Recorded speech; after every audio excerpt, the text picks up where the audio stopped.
Well, good morning. I'm back out by my little Windolph chain tread tractor. It's kind of a tongue twister. I didn't think I was going to get a chance to look at it today, but my plans changed for the day.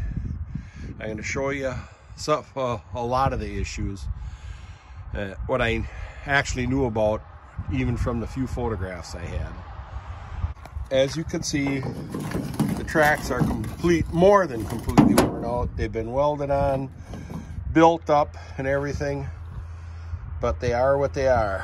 I'm sure chain can be bought to make new tracks, which I would do, but first I want to fix other issues with the tractor and get it running before I would spring on the money for new track chains.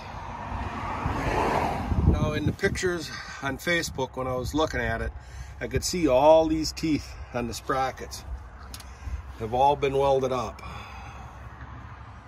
As you can see, those teeth had been worn just to points. So that tells me there were a lot of hours on this machine. So that makes me think about the amount of wear on the gears in the transmission and final drives and bevel gear drive in the back, which we will be looking at here shortly.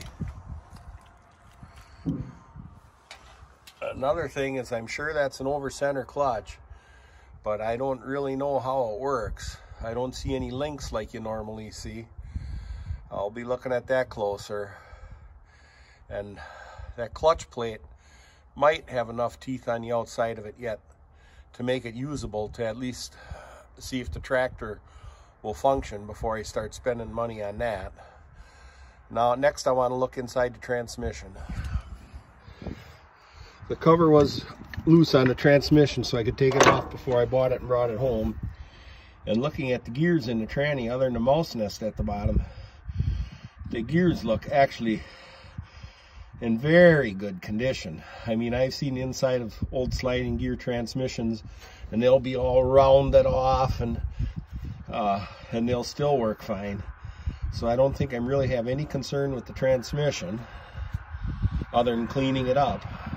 Another thing I had thought about, being a mini crawler, is if my big feet would actually even fit in on the brake pedals very well. But I got there and looked at it. My feet will fit in there without any big problem. So I like that. I'm thinking the seat may have to be relocated a little farther back, because it looks like I'd be pretty cramped on it. Next, I want to pull that cover off of the back of the steering clutch housings. First, let's take this plug out of the back. I say, one thing I thought of is the previous owner said he bought it in the condition it's in right now, other than he's the one who took the tracks off, but that's all he did. But you can see this cover hasn't been taken off, so it isn't like a previous owner took it off, saw it was bad inside, and put it back on and just decided to send it down the line. So I'm going to take that as a sign that there wasn't any issues in here, at least not so far. The plug is coming out.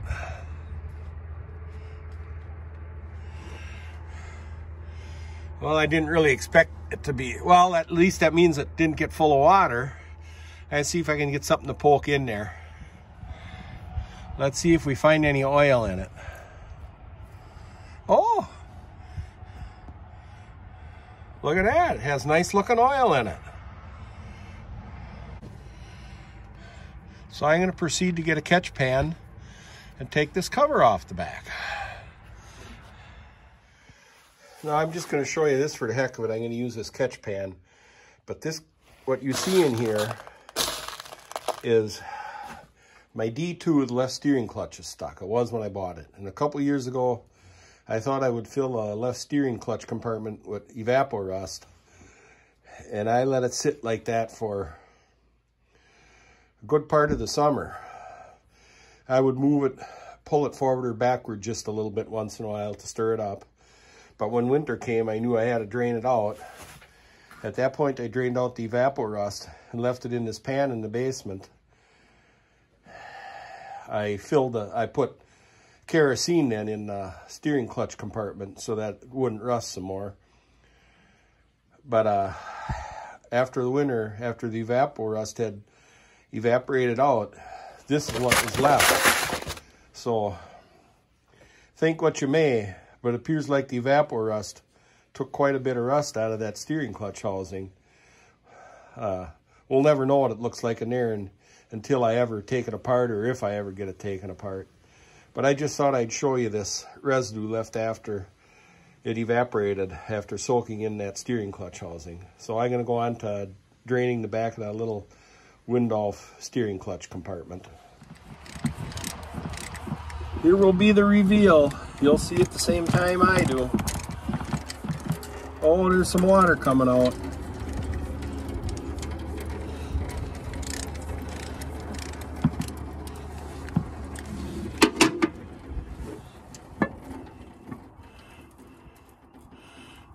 Not a lot.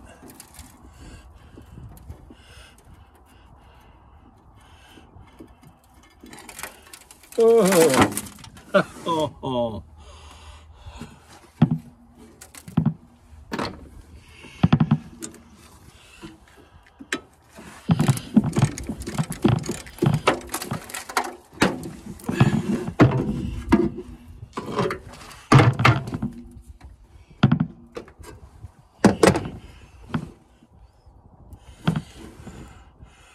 Well, the good news is the bevel gear looks excellent.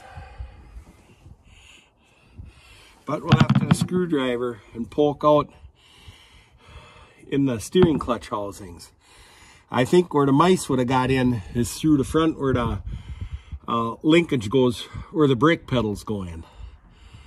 So I'm going to get something and poke that out and see what it looks like. Let's just use this handy stick I found. Fiberglass insulation.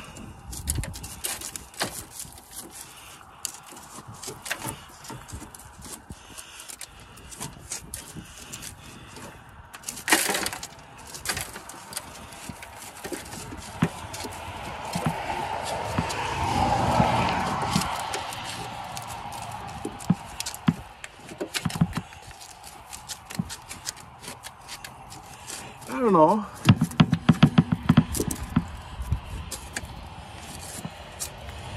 It doesn't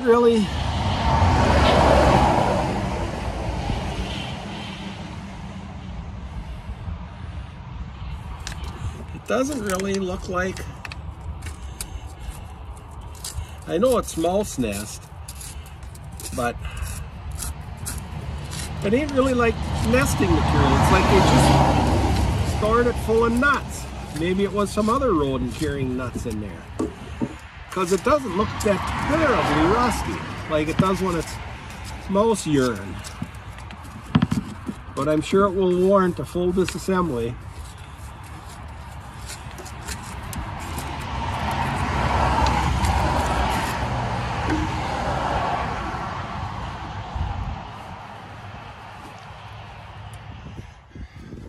There, now I'm giving you a much better shot of the bevel gear. See, it looks excellent.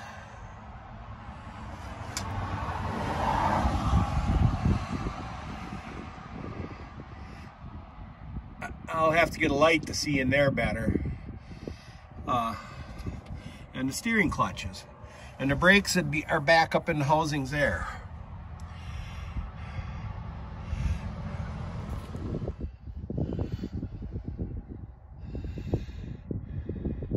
Now everything appears very good in that bevel gear housing. The drive gear up front you can see looks real good too. So I'm pleased with that.